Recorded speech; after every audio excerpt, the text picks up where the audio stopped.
Hello, আসসালামু আলাইকুম। আলবনিস family blog থেকে লাবণী বলছিলাম। চলে আসলাম ঝটপট করে সুন্দর একটু রান্না করার জন্য। আজকে একটু সিম্পল রান্না করব। ইতিমধ্যে আপনারা তো আমার যারা ভিডিও দেখেন তারা জানেন যে বলেছিলাম আমার হেল্পিং খালা যে রান্না করার, উনি নাই আসলে, উনি একটু অসুস্থ। তো উনি না থাকার কারণে আসলে আমি রান্নাঘরের অনেক কিছুই মানে আমি ঠিক জানতাম না কোথায় কি, একটু ঝামেলাই হচ্ছিল আসলে, যেহেতু সে রান্না করে। তো আমি একটু আজকে ডাল ভুনা করব এবং একটু বেল মাছ রান্না করব। যেহেতু শাশুড়ি আম্মা আছেন বাসায়, ওনার একটু পছন্দ বেলে মাছটা, ডাল চচ্চড়িটা করব। ডাল চচ্চড়িটাও তার খুবই পছন্দের, আমার বড় ছেলেরও পছন্দের। তো ওরা যেহেতু খাওয়া দাওয়া একটু কমই করে, ভাত কম খায় যেহেতু, তো সব কিছু পছন্দ না হলে তারা খাবে না, তেমন একটা ব্যাপার-স্যাপার। তো প্রথমে দেখলেন আমি ডালটা ধুয়ে নিলাম খুব সুন্দর করে এবং একটু একসাথে মাখিয়ে আমি বসাবো। বসিয়ে একদম ভালো করে তেল দিয়ে চটকে একদম পানি টানি দিয়ে আমি একবারে বসিয়ে দেব।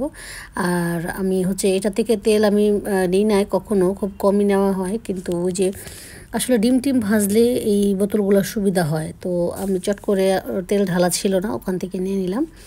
তো আমি এখন একটু সুন্দর করে একটু মেখে নিব, মেখে আমি একবারে সুন্দর করে পানি দিয়ে বসিয়ে দেব। তারপরে আমি মাছটা ভুনা করব, বেলে মাছটার অনেক বড়, মানে মাছটা খুব বেশ বড় সড়ই আছে।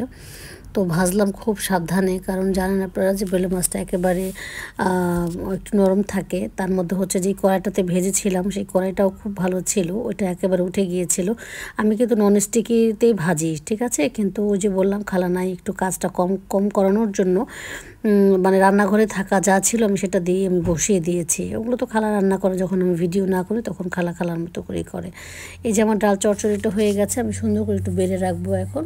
আর এদিকে মাছ আমি দেখলেন আপনারা, মাছটা ভাজতে দিয়েছি এবং আবারও আসলে কি ইয়েটা বারে হয়ে গেলে সমস্যাই হয়ে যায়। তো মাছটা ভাজতে দিয়ে আমি এখন মাছের মানে ভাজা হয়ে গেলে আমি করব, মাছটার যে মশলাটা ভালো করে কষে নিব। আর এখন আসলে আমার চিমনির যে লাইটটা আমি এখানে একটু অন্ধকার ছিল, তো লাইটটা আমি দিয়েছি, কিন্তু মনে হচ্ছে জানো এখানে কিসের একটা যে ফ্ল্যাশ পড়ছিল, এখন অফ করে দিয়েছি আবার। তো এই পাশের চুলাতে আমি ওই তেলের মধ্যেই কিন্তু মাছটা এখন ভুনা করব। ভুনা করে আরেকটা কথা, এখানে আপনি ইচ্ছে করলে টমেটো অ্যাড করতে পারেন।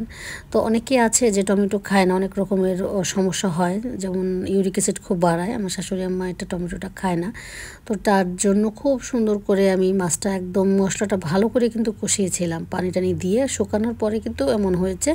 আর তার তরকারিতে একটু তেল কম দিতে হয়, স্বাভাবিকভাবেই তেলটা একটু কম খাওয়াই ভালো, কিন্তু আমি আবার তেল কমটা তেমন একটা খেতে পারি না, একটা সমস্যা। তো যখন তার উদ্দেশ্য করে রান্না করা হয় তখন আমাকে একটু তেল না দিলেই আসলে সে খুশি হয়। তারপরও তেল ছাড়া দেখেন তেমন একটা তেল উঠেই নি। আর এখন গিয়ে আমি একটু ধনেপাতা দিয়ে সুন্দর করে আমি এখন নামিয়ে ফেলবো।